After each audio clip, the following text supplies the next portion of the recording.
Hello everyone. It's been a long time since I've seen you all, and I really do miss everybody, and I miss worshiping with you. I miss our church, and I'm really looking forward to seeing you guys soon. I wanted to share with you today an article that I had read on the website Christianity.com. And the article was written by a fellow named Brian Stiller. So Brian Stiller was the son of a preacher. He's a global ambassador for the World Evangelical Alliance. He has served as president of Tyndale University College and Seminary in Toronto. And his latest book is From Jerusalem to Timbuktu, a world tour of the spread of Christianity. So his article is called How the Early Christians Handled Their COVID-19. So the subtitle of this is Those in the Early Church Faced Two Life-Threatening Epidemics Within Their First 200 Years of Existence. So I'm just going to read that to you now. Today, most of us sit confined in our homes, unsure of how widespread the COVID-19 virus is in our community, our country, or the world. I frequently open the app, counting the global statistics, and try to understand what life is like in places where the virus is creating unimaginable havoc. Some have sarcastically dismissed the virus as being a political foil. Now, such silliness is sobered by reality. Others try to spiritualize this pandemic as if it is God's punishment for our erring ways. We aren't the first Christians to face a global pandemic. In fact, now is a good time to learn how we might deal with this world being shut down crisis. Those in the early church faced two life-threatening epidemics within its first 200 years. The first was in 165 AD, in which up to 1/3 of Roman citizens died, and the second was in 251 AD.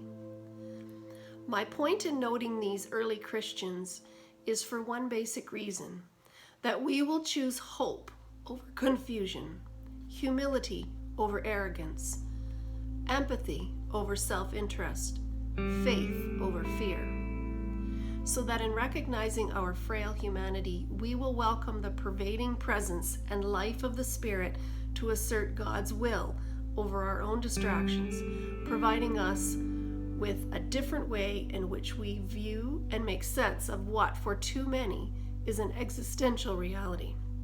Instead, let us see today and tomorrow through the prism of God's grace and love. In these 2nd and 3rd century catastrophes, Christians, who were then just a very small minority, exerted extraordinary impact on their societies.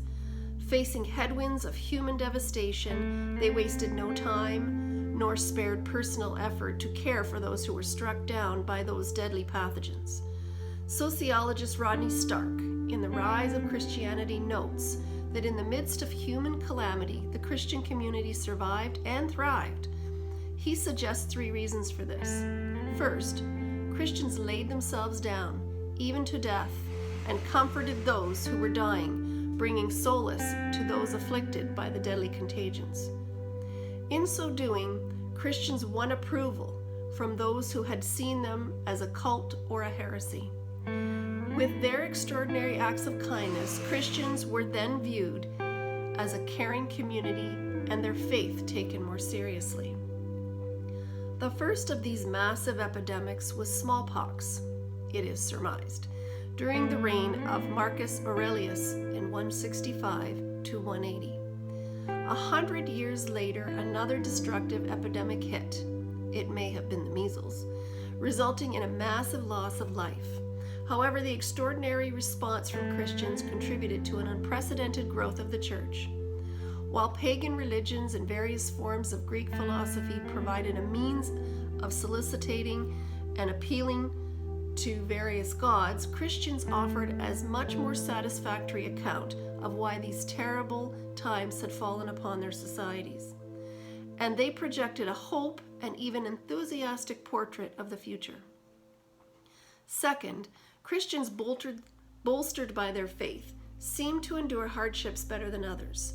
So when disasters struck, the Christians were better able to cope, and this resulted in substantially higher rates of survival, says Stark. This meant that in the aftermath of each epidemic, Christians made up a larger percentage of the population, even without new converts. And third, Stark reasons that in such a widespread epidemic, large numbers of people, especially pagans, would have lost the bonds that once might have restrained them from becoming Christians. Additionally, the amazing survival rate of Christians offered evidence that this disreputable group called Christians should be looked at again.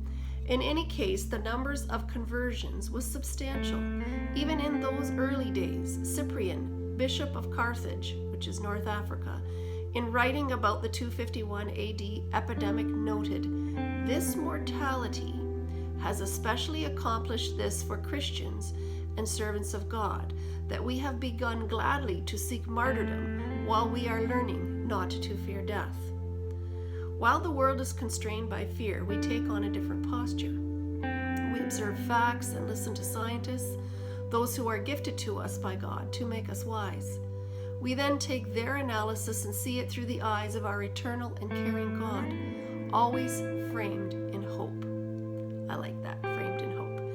He is our platform from which we observe and respond. So how then are we to respond? How might we think differently, contrary to the swirling anxiety that fills our media, swamps our family conversations, and paralyzes us when we think of our finances? Below is a suggested way to frame our response. First, pray and avoid people. Listen to our medical experts to keep a distance while praying. Praying isn't simple, nor is it always easy, but now we have time. Prayer is God's gift to us, allowing us to enter into conversation with Him, engaging in issues and in the lives of people by entreating or speaking persuasively to our Father. He is not nervous. He can handle our candid and straightforward talk. Second, pause and write to people. Try taking out a pen and paper and write down your thoughts and insights. Craft for others to read what you are learning from this experience. Write the life-giving words of Christ to inspire others of His power over all creation. Of course, you can use an email or a text. Cyprian, Bishop of Carthage, wrote, "The Lord had foretold that these things would come, with the exhortation of His foreseeing word, instructing and teaching and preparing and strengthening the people of His church for all endurance of things to come." And thirdly, celebrate and unite people. Here, hope pressures us to celebrate in the middle of catastrophe. While festival may seem to be too strong of a word today, the Bishop of Alexandria, Dionysius, exhorts us not to be caught up in modes of despair. To other men, the present might not seem to be suitable time for a festival. Now indeed, everything is tears and everyone is mourning, and wailings resound daily through the city because of the multitude of the dead and dying. But we rejoiced in the peace of Christ, and He gave to us alone. Can we find times of praise in the middle of sufferings and dyings? Yes, that's what Dionysius, leader of the church, advised 1800 years ago. Also, the Apostle Paul sent this prayer to the Christians in Ephesus. "I pray that out of His glorious riches He may strengthen you with power through His Spirit in your inner being, so that Christ may dwell in your hearts through faith. And I pray that you, being rooted and established in love, may have power, together with all the Lord's holy people, to grasp how wide, how long, and high and deep is the love of Christ, and to know that this surpasses knowledge. Now to Him who is able to do immeasurably more than we all ask or imagine, according to His power that is at work within us, to Him be glory in the church and in Christ Jesus throughout all generations, forever and ever." And that was taken from Ephesians 3:16. Christians are called on to see life empowered by hope. List what you can do today and tomorrow for yourself and others, all the while relying on the Lord's presence and help. May hope be the defining word of our disposition, attitudes, and resolve, always invoking the Spirit of the living God to enable us to think differently than those who have no such hope.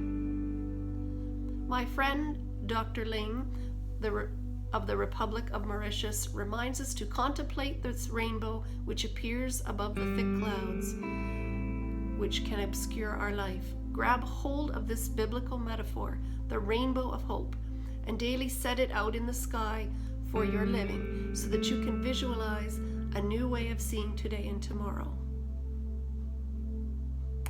Tuck this verse into your memory bank. For God hath not given us a spirit of fear, but of power and of love and of a sound mind. And that's from 2 Timothy 1:17. Thank you for letting me read that article to you by Brian Stiller. I hope it had some words of wisdom and some words of encouragement for us, that even though we're in 2020, that our early brothers and sisters in the early church had just as much going on, and a lot worse situation, I'm sure, at times. So thank you so much, and I hope to see you soon.